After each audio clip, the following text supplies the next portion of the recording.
ನಮಸ್ಕಾರ ವೀಕ್ಷಕರು, ಈ ವಿಡಿಯೋದಲ್ಲಿ ನೀಟ್ 2025 ಆನ್ಲೈನ್ ಅಪ್ಲಿಕೇಶನ್ ಹಾಕೋದಕ್ಕೆ ಆಲ್ರೆಡಿ ಸ್ಟಾರ್ಟ್ ಆಗಿರುವಂಥದ್ದು. ಫೆಬ್ರವರಿ 7ನೇ ತಾರೀಕಿನಿಂದ ಮಾರ್ಚ್ 7 ಅಂದರೆ ನಿಮಗೆ 1 ಮಂತ್ ಟೈಮ್ ಇದೆ.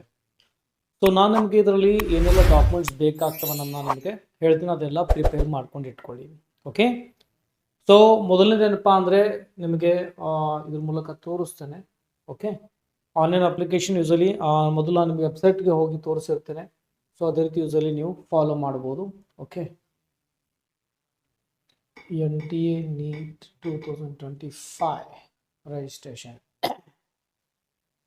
ಸೊ ನಿಮಗೆ ಈ ರೀತಿ ಅಫಿಷಿಯಲ್ ವೆಬ್ಸೈಟ್ ಬಂದಾಗ ಅದ್ರ ಮೇಲೆ ನೀವು ಕ್ಲಿಕ್ ಮಾಡಿ. ಓಕೆ, ಸೊ ನಿಮಗೆ ಈ ರೀತಿ ಓಪನ್ ಆಗುತ್ತೆ. ಇಲ್ಲಿ registration for NEET 2025 is live, ಅದ್ರ ಮೇಲೆ ಕ್ಲಿಕ್ ಮಾಡ್ಕೊಳ್ಳಿ. ಓಕೆ, ಈ ರೀತಿ ನಮಗೆ ಓಪನ್ ಆಗುತ್ತೆ. ಇಲ್ಲಿ ರಿಜಿಸ್ಟ್ರೇಷನ್ ಆ್ಯಂಡ್ ಆನ್ಲೈನ್ ಅಪ್ಲಿಕೇಶನ್ ಅಂತ ಇದೆ ನೋಡಿ, ಅದರ ಮೇಲೆ ಕ್ಲಿಕ್ ಮಾಡಿ. ಓಕೆ, ಸೊ ಈ ರೀತಿ ಬರುತ್ತೆ. ಈ ರೀತಿ ಎಲ್ಲ ಸ್ಟೆಪ್ಸ್ ಆಲ್ರೆಡಿ ಇಲ್ಲಿ ಹೇಳಿದ್ದಾರೆ ಇಲ್ಲಿ. ಬಟ್ ಏನಪ್ಪ ಅಂದರೆ ಯಾರು ಈಗ ನೀವು ರಿಜಿಸ್ಟ್ರೇಷನ್ ಹೊಸದಾಗಿ ಈಗ ಮಾಡ್ತಾ ಇದ್ರು, ಹೊಸದಾಗಿ ರಿಪೀಟರ್ ಅದೇನು ಸಂಬಂಧ ಇಲ್ಲ. ಈಗ ಪ್ರೆಸೆಂಟ್ ಈ ವರ್ಷ ಯಾರು ಮೊದಲು ಹಾಕ್ತಾ ಇದ್ರು ಅವ್ರು ಮೊದಲು ಏನಪ್ಪ ಅಂದರೆ ನ್ಯೂ ರಿಜಿಸ್ಟ್ರೇಷನ್ ಮೇಲೆ ಕ್ಲಿಕ್ ಮಾಡಬೇಕು. ಅಪ್ಲಿಕೇಶನ್ ನಂಬರ್ ಪಾಸ್ವರ್ಡ್ ಬಂದಾದ ನಂತರ ಅಂದರೆ ಅದು ನಿಮಗೆ ಫಸ್ಟ್ ಫಾರ್ಮ್ ಫಿಲಪ್ ಮಾಡಿದಾಗ ಬರುತ್ತೆ. ಆಮೇಲೆ ನೆಕ್ಸ್ಟ್ ಟೈಮ್ ನೀವು ಇದು ಲಾಗಿನ್ ಡೈರೆಕ್ಟ್ಲಿ ಮಾಡ್ಬೋದು. ಯಾರು ಈಗ 2024 ರಿಪೀಟರ್ ಇದ್ದೀನಿ ಅಂತೇಳಿ ನೀವು ಡೈರೆಕ್ಟ್ ಇಲ್ಲಿ ಹೋಗಂಗಿರೋದಿಲ್ಲ. ಓಕೆ, ಇಲ್ಲಿ ನೀವು ನ್ಯೂ ರಿಜಿಸ್ಟ್ರೇಷನ್ ಎಲ್ಲರೂ ಮಾಡ್ಕೊಳ್ಳೇಬೇಕಾಗತ್ತೆ. ಮೊದಲು ಈ ರೀತಿ ಮಾಡಿಕೊಂಡಾಗ ಯಾರು ಬುಲೆಟಿನ್ ಸ್ಟಡಿ ಮಾಡಿಲ್ಲ ದಯವಿಟ್ಟು ಅದನ್ನು ಒಂದ್ಸಲ ನೋಡ್ಕೊಳ್ಳಿ. Okay fine. So new registration ಮೇಲೆ ಓಕೆ ನೋಡ್ಬೋದು. ಆಮೇಲೆ ಫೀಸ್ ಸ್ಟ್ರಕ್ಚರ್ ಸಂಬಂಧಪಟ್ಟಾಗೆ ನಿಮ್ಮೆಲ್ಲರಿಗೂ ಗೊತ್ತಿದೆ ಅನ್ಕೋತೀನಿ. ಓಕೆ, ಸೊ ಆಮೇಲೆ ನಿಮಗೆ ಇಲ್ಲಿ ಆನ್ಲೈನ್ ಅಪ್ಲಿಕೇಶನ್ ಸಂಬಂಧಪಟ್ಟಾಗ ಅಲ್ಲೆಲ್ಲ ಏನೆಲ್ಲ ಬೇಕು ಅಂತ ಆಲ್ರೆಡಿ ಇಲ್ಲಿ ಡಾಕ್ಯುಮೆಂಟ್ ಸಂಬಂಧಪಟ್ಟಾಗ ಆಲ್ರೆಡಿ ಹೇಳಿದ್ದಾರೆ, ಅದನ್ನೆಲ್ಲಿ ತಿಳಿಸ್ತೇನೆ. ಸೊ ಇಲ್ಲಿ ನೋಡ್ಬೋದು, ಇಲ್ಲಿ recent passport size photo. Okay, recent ಈಗ ಜಸ್ಟ್ ಜನವರಿಯಲ್ಲಿ ತೆಗೆದಿರುವಂಥದ್ದು.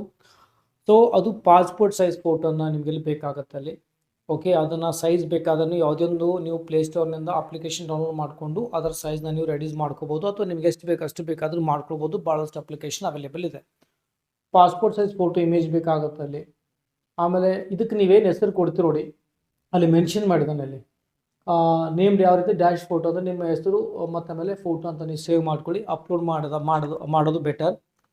ಸೊ ಆಮೇಲೆ ನಿಮಗೆ ಇಲ್ಲಿ ಸಿಗ್ನೇಚರ್ ಬೇಕಾಗುತ್ತೆ. ನಿಮ್ಮ signature first letters of candidate, suppose Rajashekar ಅಂತ ಇದ್ದರೆ RA ಅಂತ ಮಾಡಿ ನೀವು ಮುಂದೆ ಈ ರೀತಿ ನೀವು ಅಂಡರ್ಸ್ಕೋರ್ ಹಾಕಿ ಆಮೇಲೆ ಸಿಗ್ನೇಚರ್ ಅಂತ ನೀವು ಎಲ್ಲಿ ಬರೆದು ಅಪ್ಲೋಡ್ ಮಾಡಿ ಅಂತ ತಿಳಿಸಿದ್ದಾರೆ. ಓಕೆ, ಆಮೇಲೆ ಪೋಸ್ಟ್ ಕಾರ್ಡ್ ಸೈಜ್ ಫೋಟೋ ಬೇಕಾಗುತ್ತೆ ಇಲ್ಲಿ. ಓಕೆ, ಅದನ್ನು ಸಹ ನೇಮ್ ಸೇವಿಂಗ್ ಮೆಥಡ್ ಹೇಳಿದ್ದಾರೆ. ನಿಮ್ಮ ಹೆಸರಿನ ಮೊದಲೇ ಲೆಟರ್ ಆಮೇಲೆ ಅಂಡರ್ಸ್ಕೋರ್ ಹಾಕಿ ಪೋಸ್ಟ್ ಕಾರ್ಡ್ ಒಂದು ಫೋಟೋ ಅಂತ ನೀವು ಹಾಕಿ ಅದನ್ನು ಅಪ್ಲೋಡ್ ಮಾಡಿ ಅಂತ ಹೇಳಿದ್ದಾರೆ. ಈ ರೀತಿ ಮಾಡಿ ಆಲ್ರೆಡಿ ಸೈಜ್ ಕೊಟ್ಟಿದೆ ಅಂದರೆ ನಿಮಗೆ ಪಾಸ್ಪೋರ್ಟ್ ಸೈಜ್ ಫೋಟೋ ಬೇಕು, ಪೋಸ್ಟ್ ಕಾರ್ಡ್ ಸೈಜ್ ಫೋಟೋ ಬೇಕು, ಮತ್ತು ಸಿಗ್ನೇಚರ್ ಯಾವ ರೀತಿ ನೀವು ಕೈನಲ್ಲಿ ಮಾಡಿದ್ರು ಅದೇ ರೀತಿ ಸಿಗ್ನೇಚರ್ ಇರಬೇಕು. ನೆನಪಲ್ಲಿ ಕೈನಲ್ಲಿ ಬೇರೆ ಸಿಗ್ನೇಚರ್, ಇದರಲ್ಲಿ ಸಿಗ್ನೇಚರ್ ಬೇರೆ ಆಗೋದು ಬೇಡ. ಸೇಮ್ ಸಿಗ್ನೇಚರ್ ಮೇಂಟೈನ್ ಮಾಡಿ ಅಪ್ ಟು ನಿಮ್ಮ ಅಡ್ಮಿಷನ್ ಆಗುವವರೆಗೂ. ಆಮೇಲೆ left and right hands fingers ಮತ್ತು ತಮ್ಮ ಇಂಪ್ರೆಷನ್ ಎಲ್ಲ 10 ಬೆಳೆಗಳ ಒಂದು ಇಂಪ್ರೆಷನ್ ಬೇಕು, ಫಿಂಗರ್ ಇಂಪ್ರೆಷನ್ ಬೇಕಾಗುತ್ತೆ. ಓಕೆ, ಸೊ ಅದ್ರ ಸೈಜ್ನ ಹೇಳಿದ್ರೆ ಯಾವ ರೀತಿ ಸೇವ್ ಮಾಡಬೇಕಂತ ಸಹ ತಿಳಿಸಿದ್ದಾರೆ. ಆಮೇಲೆ ಕೆಟಗರಿ ನೋಡಿ, ಕೆಇನಲ್ಲಿ ನೀವು 2A ಆಗಿರ್ಬೋದು, 2B ಇರ್ಬೋದು. ಓಕೆ, ಬಟ್ ನೀವು ಸೆಂಟ್ರಲ್ನಲ್ಲಿ ಏನು ಬರ್ತೀರಾ OBC ಅನ್ನೋದು ಬರೋಂಗಿತ್ತಂದರೆ OBC ಸರ್ಟಿಫಿಕೇಟ್ ನೀವು ಕರ್ನಾಟಕದಲ್ಲಿ ತಹಸೀಲ್ದಾರ್ಲಿಂದ ಪಡೆದಿರಬೇಕು. ಅಂದರೆ ನೀವು ಇಲ್ಲಿ OBC ಅಂತ ಮಾಡಿ, ಇಲ್ಲಪ್ಪ ಅಂದರೆ ನಿಮ್ಮ ಹತ್ರ ಸರ್ಟಿಫಿಕೇಟ್ ಇದ್ದರೆ ಜನರಲ್ ಮೆರಿಟ್ ಅಂತ ಮಾಡಿ. ಓಕೆ, ಸರ್ಟಿಫಿಕೇಟ್ ಇದ್ದರೆ ಮಾತ್ರ ನೀವು ಸೆಲೆಕ್ಟ್ ಮಾಡ್ಕೊಳಕ್ಕೆ EWS ಆಗಿರ್ಬೋದು, OBC ಆಗಿರ್ಬೋದು, ಏನೇ ಆಗಲಿ ಒಟ್ಟಾಗಿ ನಿಮ್ಮ ಹತ್ರ ಸರ್ಟಿಫಿಕೇಟ್ ಇರಬೇಕು. ಅಂದರೆ ನೀವು ಇಲ್ಲಿ ಎಸ್ ಅಂತ ಮಾಡಿ. ಆಮೇಲೆ ಕ್ಲಾಸ್ ಅಂತ ನಿಮ್ಮ ಹತ್ರ ಈಕ್ವಲೆಂಟ್ ನಿಮಗೆ ಸರ್ಟಿಫಿಕೇಟ್ ಬೇಕಾಗುತ್ತೆ SSLC ಸಂಬಂಧಪಟ್ಟ ಹಾಗೆ. ಓಕೆ, ನಮ್ಮ ಹತ್ರ ಒಂದೇ ಮಾರ್ಕ್ಸ್ ಕಾರ್ಡ್ ಕೊಡ್ತೇವೆ. ಕೆಲವು ಬೇರೆ ಬೇರೆ ಸ್ಟೇಟಲ್ಲಿ ಮಾರ್ಕ್ಸ್ ಕಾರ್ಡ್ ಆಮೇಲೆ ಮತ್ತು ಸರ್ಟಿಫಿಕೇಟ್ ಕೊಡ್ತಾರೆ. ನಮ್ಗೆ ಅದನ್ನು ನೀವು 2 ಟೈಮ್ಸ್ ಬೇಕಾದ್ರೆ ಸಬ್ಮಿಟ್ ಮಾಡ್ಬೋದು. ಓಕೆ, ಅಂದರೆ 10ನೇ ತರಗತಿ ಮಾರ್ಕ್ಸ್ ಕಾರ್ಡ್ ಬೇಕು ನಮಗೆ. ಯಾಕಂದರೆ ಏನೆಲ್ಲ ನೀವು ಡೀಟೇಲ್ ಎಂಟ್ರ್ ಮಾಡ್ತೀವಿ ನೋಡಿ, ಆ್ಯಸ್ ಪರ್ ದ SSLCನೇ ಕೈನಲ್ಲಿ ಏನು ಎಂಟ್ರ್ ಮಾಡಿರ್ತೀವಿ ನೋಡಿ, ಆ್ಯಸ್ ಪರ್ ದ SSLCನೇ ಮಾಡ್ತೀವಿ. ಇಲ್ಲಿನೂ ಸಹ ಅದೇ ರೀತಿ ಮಾಡಬೇಕು, ಹೆಸರು ಚೇಂಜ್ ಆಗಬಾರ್ದು. ಓಕೆ, ಆಮೇಲೆ ಸ್ಕ್ಯಾನ್ ಕಾಪಿ ಐಡೆಂಟಿಟಿ ಪ್ರೂಫ್ ಇಲ್ಲಿ ಏನು ಬೇಕಾದರೆ ಇಲ್ಲಿ ಏನು ತೊಗೋಬೋದು ನೀವು. ಇಲ್ಲಿ ಆಧಾರ್ ಕಾರ್ಡ್ ಆಗಿರ್ಬೋದು, ಪ್ಯಾನ್ ಕಾರ್ಡ್ ಆಗಿರ್ಬೋದು, ಡ್ರೈವಿಂಗ್ ಲೈಸೆನ್ಸ್ ಆಗಲಿ. ಯಾಕಂದರೆ ಈಗ ನೀವು ಎಕ್ಸಾಮ್ಗೆ ಹೋಗುವಾಗ ಅದೇ ಪ್ರೂಫ್ ತೆಗೆದುಕೊಂಡು ಹೋಗ್ಬೇಕು. ಫಾರ್ ಎಕ್ಸಾಂಪಲ್ ಆಧಾರ್ ಕಾರ್ಡ್ನಲ್ಲಿರುವಂಥ ಹೆಸರು ನೀವು ಎಂಟ್ರ್ ಮಾಡಿರುವಂಥ ನೇಮ್ ಸೇಮ್ ಆಗಿದ್ದರೆ ಆಧಾರ್ ಕಾರ್ಡ್ ಸೆಲೆಕ್ಟ್ ಮಾಡ್ಕೊಳ್ಳಿ, ಅಥವಾ ಪ್ಯಾನ್ ಕಾರ್ಡ್ ಸೇಮ್ ಇದ್ದರೆ ಪ್ಯಾನ್ ಕಾರ್ಡ್ ಸೇವ್ ಮಾಡ್ಕೊಳ್ಳಿ. ಯಾಕಂದರೆ ಅದನ್ನು ತೆಗೆದುಕೊಂಡು ನಿಮಗೆ ಎಕ್ಸಾಮ್ ಸೆಂಟ್ರಿಗೆ ಹೋದಾಗ ತೋರಿಸ್ಬೇಕಾಗತ್ತೆ. ಒಟ್ಟಲ್ಲಿ ನಿಮ್ಮ ಅಪ್ಲಿಕೇಶನ್ನಲ್ಲಿ ಏನು ಹೆಸರಿದೆ ನೋಡಿ ಅದೇ ಒಂದು ಗೌರ್ಮೆಂಟ್ ಕೊಟ್ಟಿರುವಂತಹ ಐ ಡಿ ಕಾರ್ಡಲ್ಲಿ ಇರಬೇಕು. ಓಕೆ, ಅದು ಆಧಾರ್ ಕಾರ್ಡ್ ಆಗಲಿ, ಡ್ರೈವಿಂಗ್ ಲೈಸೆನ್ಸ್ ಆಗಿರ್ಬೋದು, ಪ್ಯಾನ್ ಕಾರ್ಡ್ ಆಗಿರ್ಬೋದು, ಏನೇ ಆಗಲಿ ಒಟ್ಟಾಗಿ ಮ್ಯಾಚ್ ಆಗುವಂಥದ್ದು ನೀವು ಅಲ್ಲಿ ಮೆನ್ಷನ್ ಮಾಡಬೇಕು. ಅದರೊಂದು ನೀವು ಅಪ್ಲೋಡ್ ಸಹ ಮಾಡಬೇಕಾಗತ್ತೆ. ಅಂದರೆ PWD ಅಲ್ಲಿ ಬಂದರೆ PH ಕ್ಯಾಂಡಿಡೇಟ್ ಆಗಿದ್ದು ಅದನ್ನು ಸೆಲೆಕ್ಟ್ ಮಾಡಿ ಸಂಬಂಧಪಟ್ಟ ಡಾಕ್ಯುಮೆಂಟ್ ಹಾಕಬೇಕು. ಆಮೇಲೆ ಅಡ್ರೆಸ್ ಪ್ರೂಫ್ ಸಂಬಂಧಪಟ್ಟಾಗಿ ನೀವು ಆಧಾರ್ ಕಾರ್ಡ್ ಆಗಿರ್ಬೋದು, ಅಡ್ರೆಸ್ ಪ್ರೂಫ್ ಇರುವಂತಹ ID ಕಾರ್ಡ್ನ ನೀವು ಅಲ್ಲಿ ಅಪ್ಲೋಡ್ ಮಾಡಬೇಕಾಗುತ್ತೆ. ಆಮೇಲೆ NRI OC ಇದ್ದರೆ ಅದ್ರ ಸಂಬಂಧಪಟ್ಟ ಡಾಕ್ಯುಮೆಂಟ್ಸ್ ಎಲ್ಲ ರೆಡಿ ಮಾಡಿ ಅಪ್ಲೋಡ್ ಮಾಡಬೇಕು. ಇಲ್ಲಿ ಅಪ್ಲೋಡ್ ಮಾಡಬೇಕು, ನೆನ್ಪಿಟ್ಟುಕೊಳ್ಳಿ. ಆ ಪೇಮೆಂಟ್ ಸಂಬಂಧಪಟ್ಟಂಗೆ ಹೇಳಿದ್ರೆ ಆಮೇಲೆ ಈ ಒಂದು ಪಾಸ್ವರ್ಡ್ ಸಂಬಂಧಪಟ್ಟ ಡೀಟೇಲ್ ಇದನ್ನೆಲ್ಲ ಒಂದ್ಸಲ ಓದ್ಕೊಂಡು ಇದ್ರ ಮೇಲೆ ಕ್ಲಿಕ್ ಮಾಡಿ ಆಮೇಲೆ ಕ್ಲಿಕ್ ಹೆಡ್ ಟು ಸಬ್ಮಿಟ್ ಅಂತ ಮೇಲೆ ಕ್ಲಿಕ್ ಮಾಡಿ. ಓಕೆ, ಸೊ ಡೀಟೇಲ್ ಹೇಳೋದಿಲ್ಲ, ಸ್ವಲ್ಪ ಹೇಳ್ತೀನಿ ನಿಮಗೆ. ಇಲ್ಲಿ ನೋಡಿ, ಭಾಳ ಮುಖ್ಯವಾಗಿ ನಾನು ನೋಡಿರುವ ಹಾಗೆ ಮಕ್ಕಳು ಏನು ಮಾಡ್ತಾರೆ ಅಂದರೆ ಸಿಂಪ್ಲಿ ಭಾಳ ಗಡ್ಬಂಡಲ್ಲಿ ನೇಮ್ ಎಂಟ್ರಿ ಮಾಡ್ತಾರೆ. ಆ ರೀತಿ ಮಾಡಬಾರ್ದು. 10ನೇ ತರಗತಿಯಲ್ಲಿ ಏನಿರುತ್ತೆ ನೋಡಿ, ಸೊ ಅದೇ ರೀತಿ ನೀವು ದಯವಿಟ್ಟು ನಿಮ್ಮ ಹೆಸರಾಗಿರ್ಬೋದು, ಫಾದರ್ ನೇಮ್ ಆಗಿರ್ಬೋದು, ಮದರ್ ನೇಮ್ ಆಗಿರ್ಬೋದು, ಡೇಟ್ ಆಫ್ ಬರ್ತ್ ಆಗಲಿ, gender as per the SSLC enter ಮಾಡಬೇಕು. ಆಮೇಲೆ ಸೇಮ್ ಏನಿದೆ ಅದನ್ನ ಇಲ್ಲಿ ಇನ್ನೊಂದ್ಸಲ ಟೈಪ್ ಮಾಡಿ. ಟೈಪ್ ಮಾಡಬೇಕಾಗತ್ತೆ. ನಮ್ಮ ಕೇನಲ್ಲಿದ್ದು ಸ್ಟೇಟ್ ಬೋರ್ಡ್ ಅಂದರೆ ಫೆಚ್ ಆಗುತ್ತೆ, ನೀವು ತಪ್ಪು ಮಾಡ್ತೀರ ಅಂತೇಳಿ. ಬಟ್ ಇಲ್ಲಿ ಫೆಚ್ ಗೀಚ್ ಆಗೋದಿಲ್ಲ. You have to enter properly as per the SSLC. ನಿಮ್ಮ address as per the Aadhaar card ಆಗಲಿ, ಯಾವುದೇ ಒಂದು ಗೌರ್ಮೆಂಟ್ ಕೊಟ್ಟಿರುವಂಥ ಕಾರ್ಡಲ್ಲಿ ಏನಿದೆ ನೋಡಿ ಅದೇ ರೀತಿ ಅಡ್ರೆಸ್ ನೀವು ಅಲ್ಲಿ ಮೆನ್ಷನ್ ಮಾಡಿ. ಪ್ರೆಸೆಂಟ್ ಆಗಿರ್ಬೋದು ಮತ್ತು ಆಮೇಲೆ ಸೊ ಅದನ್ನು ಆಮೇಲೆ email ID, email address, mobile number ಕರೆಕ್ಟಾಗಿ ಯಾಕಂದರೆ ನಿಮಗೆ ಅಲ್ಲಿ OTP ಬರುತ್ತೆ. ಕರೆಕ್ಟಾಗಿರುತ್ತೆ ಇಮೇಲ್ ID. ಅಂದರೆ ನಾನು ರೆಕಮೆಂಡ್ ಮಾಡೋದೇನು ಏನು ಕೇಗೆ ಯೂಸ್ ಮಾಡಿದ್ರು ಅದನ್ನು ಇಲ್ಲಿ ಯೂಸ್ ಮಾಡಿಕೊಂಡ್ರೆ ಬಹಳಷ್ಟು ಉತ್ತಮ. ಓಕೆ, ಆಲ್ಟರ್ನೇಟ್ ಕಾಂಟ್ಯಾಕ್ಟ್ ನಂಬರ್ ಕೊಡಿ ಅಂತ ರೆಕಮೆಂಡ್ ಮಾಡ್ತೇನೆ. ಒಂದು ವೇಳೆ ನಿಮ್ಮ ನಂಬರ್ ಏನು ಪ್ರಾಬ್ಲಮ್ ಆಗಿಲ್ಲಪ್ಪ ಅಂದರೆ ಆಲ್ಟರ್ನೇಟ್ ನಂಬರ್ ನಿಮಗೆ ಡೆಫಿನೆಟ್ಲಿ ಯೂಸ್ಫುಲ್ ಆಗುತ್ತೆ. ಪೇರೆಂಟ್ಸ್ ಕೊಡಿ ಅಥವಾ ನಿಮ್ಮ ಮದರ್ ನಿಮ್ಮ ಮನೆಯಲ್ಲಿರುವಂಥ ನಂಬರ್ನ ಕೊಡೋದು ಬೆಟರ್. ಆಮೇಲೆ ಯಾಕೆ ಹೇಳ್ತಾ ಇದ್ದಂದ್ರೆ ನಾನು ನೋಡಿರುವಾಗ ಕೆಲವ್ರು ಏನು ಮಾಡ್ತಾರೆ ಅಂದರೆ ಎಲ್ಲಿ ಸೈಬರ್ ಸೆಂಟರ್ ಹೋಗ್ತಾರೆ ಅವ್ರ ನಂಬರ್ ಕೊಡ್ತಾರೆ. ಸೊ ಆ ರೀತಿ ಮಾಡೋದು ಬೇಡ. ಅಥವಾ ಫ್ರೆಂಡ್ ನಂಬರ್ ಕೊಟ್ಟಿರ್ತಾರೆ, ರಿಲೇಟಿವ್ಸ್ ನಂಬರ್ ಕೊಡ್ತಾರೆ, ಆ ರೀತಿ ಮಾಡೋದು ಬೇಡ. ಓಕೆ, ಆಮೇಲೆ ಪ್ರೆಸೆಂಟ್ ಅಡ್ರೆಸ್ ಸೇಮ್ ಇದ್ದರೆ ಟಿಕ್ ಅಂತ ಹಾಕಿ. ಇಲ್ಲಪ್ಪ ಅಂದರೆ ನೀವು ಪ್ರೆಸೆಂಟ್ ಎಲ್ಲಿದ್ದಾರೆ ಅದ್ರ ಡೀಟೇಲ್ ಅಡ್ರೆಸ್ನ ಕರೆಕ್ಟಾಗಿ ಇಲ್ಲಿ ಎಂಟರ್ ಮಾಡ್ಕೊಳ್ಳಿ.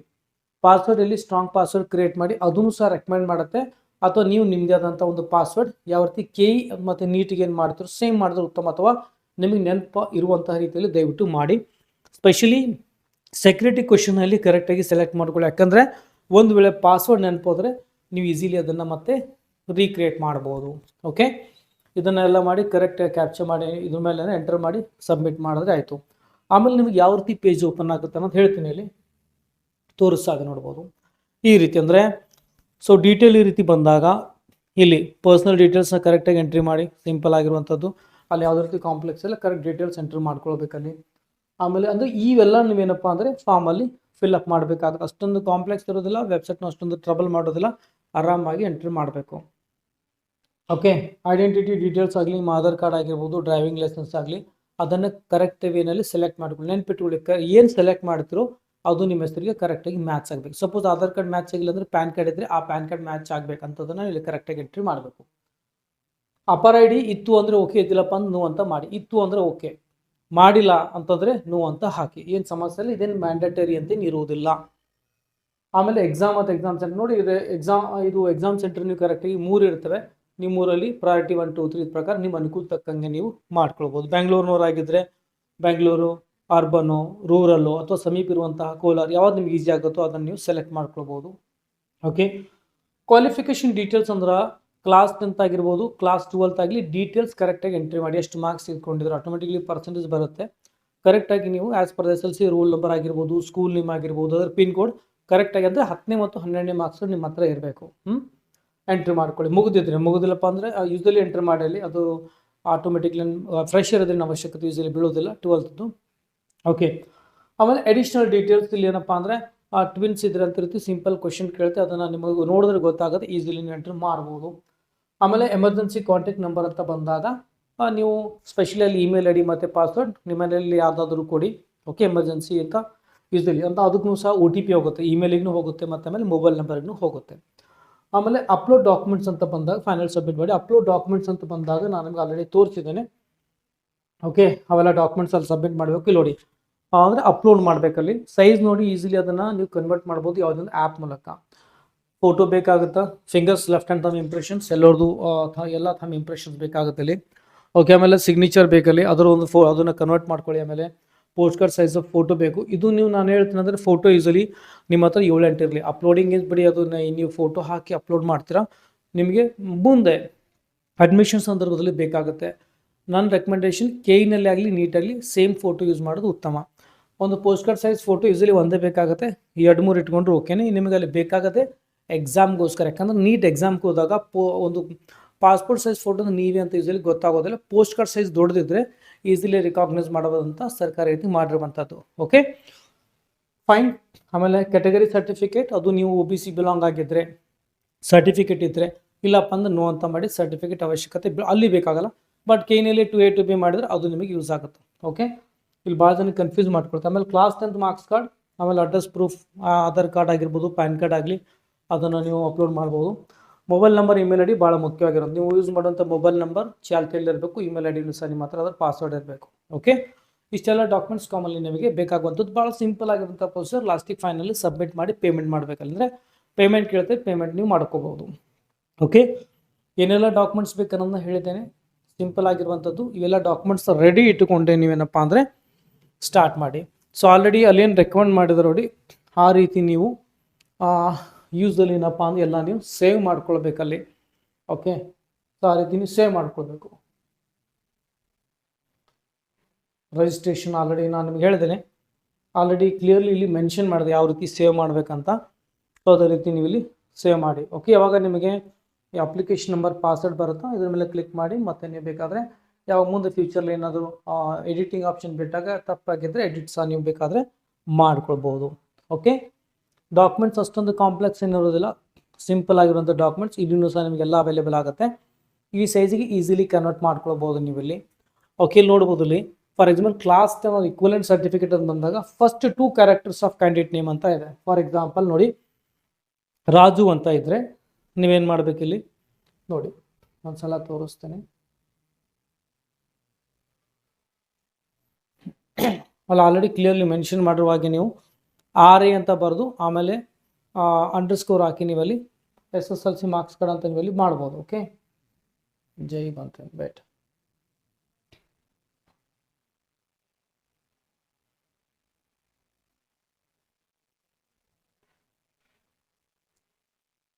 ಓಕೆ, ಅಂದರೆ ನೇಮಿಂಗ್ ಕರೆಕ್ಟ್ ಕೊಟ್ಟೋದನ್ನು ನೀವು ಅಪ್ಲೋಡ್ ಮಾಡಿ. ನೇಮಿಂಗ್ನಲ್ಲಿ ಏನಾದರೂ ಇದು ಆದರೆ ಏನು ಪ್ರಾಬ್ಲಮ್ ಆಗಲ್ಲ, ಬಟ್ ನೀವು ಕರೆಕ್ಟ್ ಆಗಿರೋದ ಡಾಕ್ಯುಮೆಂಟ್ಸ್ ಅಪ್ಲೋಡ್ ಅಂತೂ ಮಾಡಿ. ಓಕೆ, ಸೊ ನೋಡ್ಬೋದಲ್ಲಿ ಫಾರ್ ಎಕ್ಸಾಂಪಲ್ ಹೇಳ್ತಾ ಇದ್ದೀನಿ, ಪೋಸ್ಟ್ ಕಾರ್ಡ್ ಅಂತಂದರೆ ಫಸ್ಟ್ 2 ಲೆಟರ್ಸ್ ಬರೆದು ಆಮೇಲೆ ಅಂಡರ್ಸ್ಕೋರ್ ಹಾಕಿ ಪೋಸ್ಟ್ ಕಾರ್ಡ್ ಫೋಟೋ ಅಂತ ನೀವಲ್ಲಿ ಬರೀಬೇಕು. ಅದು ಮ್ಯಾಂಡೇಟರಿ ಅಂತ ಇರೋದಿಲ್ಲ, ಬಟ್ ಈಸಿ ಆಗುತ್ತೆ ಅಂತ ಆ ರೀತಿ. ಫಾರ್ ಎಕ್ಸಾಂಪಲ್ ಹೆಸರೇನಪ್ಪ ಅಂದರೆ ನಾ ಏನಾದರೂ ಒಂದು ಎಕ್ಸಾಂಪಲ್ ಇಲ್ಲಿ ತೊಗೊಳ್ತೇನೆ, ರಾಜು ಅಂತ ಇದ್ದರೆ ಈ ರೀತಿ ಮಾಡಿ RE ಅಂತ ಬರೆದು ಅಂಡರ್ಸ್ಕೋರ್ ಹಾಕಿ ಆಮೇಲೆ ಪೋಸ್ಟ್ ಕಾರ್ಡ್ ಇತ್ತಂದರೆ ಪೋಸ್ಟ್ ಕಾರ್ಡ್ ಫೋಟೋ ಅಂತೇನು ಮೆನ್ಷನ್ ಮಾಡಿದ್ರು ನೋಡಿ, ಈ ರೀತಿ ನೀವು ಸೇವ್ ಮಾಡಿ. ಸೊ ಎಲ್ಲ ಒಂದು ಕಡೆ ಇಟ್ಕೊಳ್ಳಿ. ಯಾವಾಗ ನೀವು ಅಪ್ಲೋಡಿಂಗ್ ಅಂತ ಬಂದಾಗ ಅದನ್ನು ಅಪ್ಲೋಡ್ ಮಾಡಿ. ಓಕೆ, ಆಮೇಲೆ ಕ್ಲಾಸ್ ಸಂಬಂಧಪಟ್ಟಾಗೆ ನೀವು ಫ್ರೆಷರ್ ಆಗಿದ್ದರೆ ಕೋಡ್ 1 ಸೆಲೆಕ್ಟ್ ಮಾಡ್ಕೊಳ್ಬೇಕು. ಓಕೆ, ಕೋಡ್ ಅಂತ ಬರುತ್ತೆ ಅಲ್ಲಿ. ಕರ್ನಾಟಕ ಬೋರ್ಡಿಂದ ನೀವು ಕಂಪ್ಲೀಟ್ ಆಗಿದ್ದು, ನೀವು ರಿಪೀಟರ್ ಆಗಿದ್ದರೆ 3 ಸೆಲೆಕ್ಟ್ ಮಾಡ್ಕೊಳ್ಳಿ. ಯೂಸಲಿ ಬೇರೆ ಯಾವುದೇ ಬೋರ್ಡ್ ಆಗಿದ್ರೆ 2 ಅಂತ ಸೆಲೆಕ್ಟ್ ಮಾಡ್ಕೊಳ್ಳಿ. ಸಂಬಂಧಪಟ್ಟಾಗ ಬೇರೆ ವಿಡಿಯೋನು ಮಾಡಿರ್ತೇನೆ. ಓಕೆ, ಇದ್ರ ಅಪ್ಡೇಟ್ ನೀಡ್ತಾ ಇರ್ತೇನೆ. ಮ್ಯಾಕ್ಸಿಮಮ್ ನನಗೆ ಶೇರ್ ಮಾಡಿ, ಮ್ಯಾಕ್ಸಿಮಮ್ ಇನ್ಫಾರ್ಮೇಷನ್ ಶೇರ್ ಮಾಡಲು ಪ್ರಯತ್ನ ಮಾಡ್ತೇನೆ. ನಮ್ಮ ಹತ್ರ KCT NEET usually crash course ನಡೆಯುತ್ತೆ ಗುಲ್ಬರ್ಗಾದಲ್ಲಿ. ಸುತ್ತಮುತ್ತ ಇರುತ್ತೆ ವಿದ್ಯಾರ್ಥಿಗಳ ಬಳಿ ಬೇಕಾದರೆ ಜಾಯ್ನ್ ಆಗ್ಬೋದು. SSLC ಸಮ್ಮರ್ ಕ್ಲಾಸಸ್ ಅವೈಲೇಬಲ್ ಇರುತ್ತೆ. ಸೊ ಯಾರಾದರೂ ಇದ್ದರೆ ದಯವಿಟ್ಟು ರೆಫರ್ ಮಾಡಿ. ಓಕೆ, ಈ ವಿಡಿಯೋದಲ್ಲಿ ಅಷ್ಟೇ. ಇದ್ರದ್ದು ಅಪ್ಡೇಟ್ ನೀಡ್ತಾ ಇರ್ತೀನಿ ಅಪ್ ಟು ಅಡ್ಮಿಷನ್ ಆಗುವವರೆಗೂ. ಚೆನ್ನಾಗಿ ಅನಿಸಿದ್ರೆ ಮಾತ್ರ ವಿಡಿಯೋನ ಲೈಕ್ ಮಾಡಿ ಮತ್ತು ಮ್ಯಾಕ್ಸಿಮಮ್ ಶೇರ್ ಮಾಡಿ. ಮತ್ತು ಸಿಗೋಣ ಮುಂದೆ ವಿಡಿಯೋದಲ್ಲಿ. ಟೇಕ್ ಕೇರ್, ಬಾಯ್.